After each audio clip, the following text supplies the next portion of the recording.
Exodo chapter 2. Ang pagkatao ni Moses. Ug dihay usa ka tawo sa banay ni Levi milakaw ug nangasawa sa usa ka anak nga babaye ni Levi. 2. Ug ang babaye nanamkon ug nag-anak og usa ka anak nga lalaki. Ug sa pagkakita niya nga siya matahom nga bata, iyang gitaguan siya sa tutulo ka bulan. 3. Ug sa wala na siya makahimo sa pagtago kaniya sa dugay, mikuha siya og usa ka takupis nga banban ug iyang gibulit og balaw ug asfalto ug iyang gipahaluna niini ang bata ug gibutang niya sa usa ka kabugangan sa daplin sa suba. 4. Ug sa halayo nagtindog ang iyang igsuon nga babaye sa pagtan-aw sa mahitabo kaniya. 5.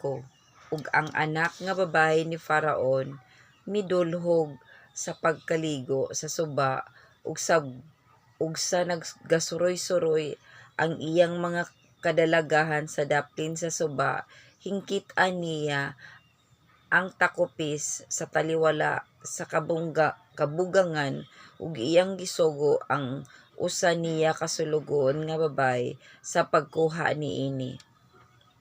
6. Ug giukban kini niya ug hingkit-an ang bata ug ania karon ang bata mihilak. Ug sa naluoy siya kaniya miingon, usa kini sa mga bata sa mga Hebrohanon. 7. Unya ang iyang igsuon nga babaye miingon sa anak nga babaye ni Faraon, mulakaw ba ako sa pagtawag kanimo og usa ka iwa sa mga babaye nga Hebrohanon aron magapasuso niining bata alang kanimo? 8. Ug ang anak nga babaye ni Faraon mitubag, lumakaw ka. Unya milakaw ang dalaga ug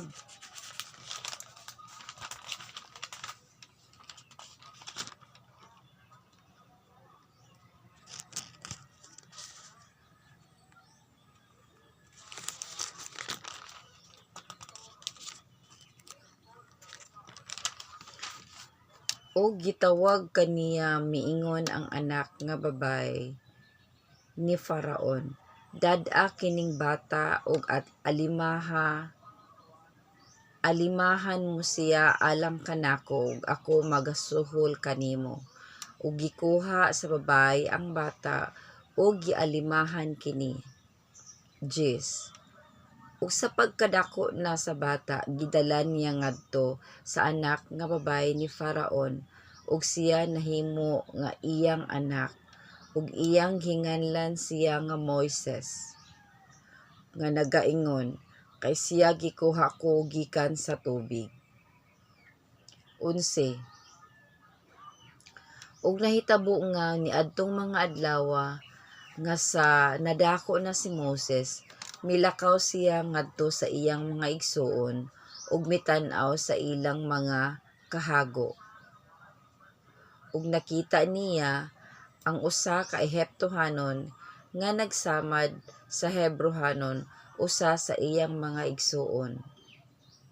12. Ug siya mitan-aw dinhi ug didto ug sa diha nga nakita niya nga walay tawo, iyang gipatay ang Ehiptohanon ug iyang gitaguan siya sa balas. 13. Ug milakaw siya sa adlaw nga misunod ug ania karon ang duha ka tawo sa mga Hebrohanon na nag-away ug miingon siya sa nagbuhat og dautan, ngano nga gisamaran mo ang imong isig ka tawo? 14.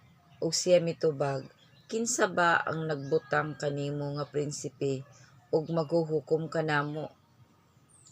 Nagahuna-huna ka ba sa pagpatay kanako ingon sa pagpatay mo sa Ehiptohanon? Unya si Moses nahadlok og miingon siya, sa pagkamatuod nga kining butanga nahibaluan. 15. Ug sa hingdunggan ni Faraon kini nga butanga nga ninguha siya sa pagpatay kang Moises. Apan si Moises mikalagyo gikan sa tubangan ni Faraon ug mipuyo siya sa yuta sa Midian ug milingkod siya sa tupad sa usa ka tabay. 16. Karon ang saserdote sa Midian adunay 7 ka anak nga babaye ug miadto sila sa pagkalos og tubig ug nagpuno sa mga pasungan sa pagpainom sa mga karnero sa ilang amahan. 17. Ug nangabot ang mga magbalantay sa kahayupan ug nagpapahawa kanila, apan si Moises mitindog ug mitabang kanila ug mipainom sa ilang mga karnero.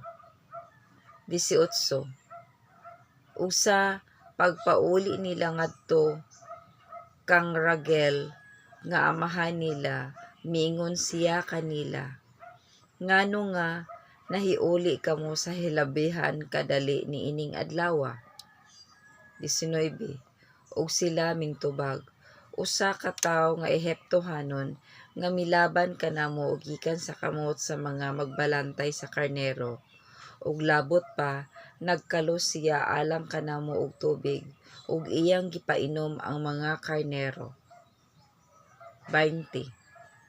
Ug siya miingon sa iyang mga anak nga babaye, ug hain ba siya? Nganong gibiyaan ninyo kadtong tawhana? Tawgan ninyo siya aron makakaon og tinapay. 21. Ug si Moises nahimuot sa pagpuyo uban ni adtong tawhana ug iyang gihatag kang Moses ang iyang anak nga babaye nga si Zipporah. 22. Ug kini nag-anak og usa ka anak nga lalaki ug gitawag ni Moses nga ngalan Gersom, kay miingon siya, nagdumuluong ako sa laing yuta. 23. Ug nahatabo nga sa tapos ni adtong daghan nga mga adlaw namatay ang hari sa Ehipto ug ang mga anak sa Israel nag-agulo tungod sa pagkaulipon ug nanagtuaw sila ug midangat sa Dios ang ilang pagtuaw tungod sa pagkaulipon. 24. Ug gidungog sa Dios ang bagbakho nila ug nahinomdom siya sa iyang tugon kang Abraham, kang Isaac ug kang Jacob. 25. Ug nakita sa Dios ang mga Israel, ang mga anak sa Israel, ug ang Dios miila kanila.